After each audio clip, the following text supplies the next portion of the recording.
mampijoro ay mba tsy ho voazongozona mireo fakapanay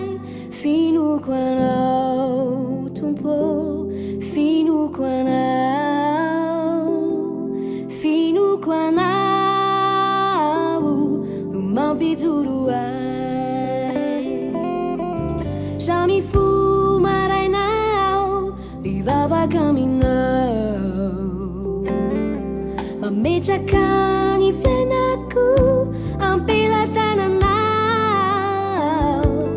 kavao zay ko indray ny fiainako ampanay mba aizanao miantra fonay fanantenany indray miaraka aminao fanantenako ny onenanao tsy zaho intsony no velona fa Kristy velona ato anatiko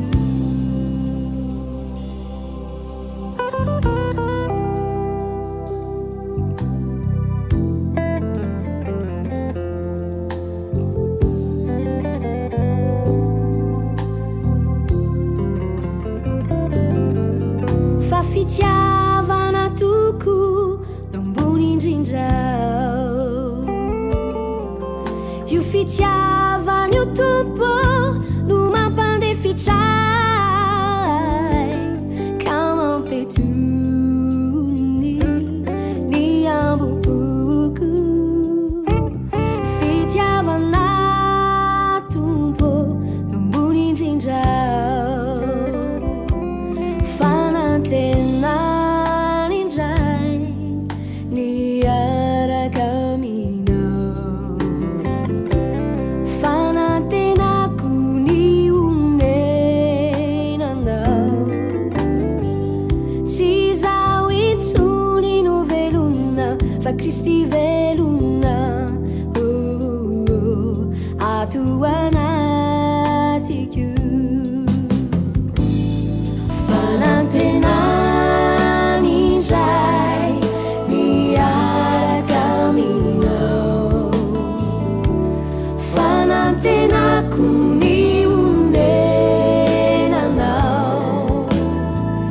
tsy zaho intsony no velona fa Kristy velona ato anatiko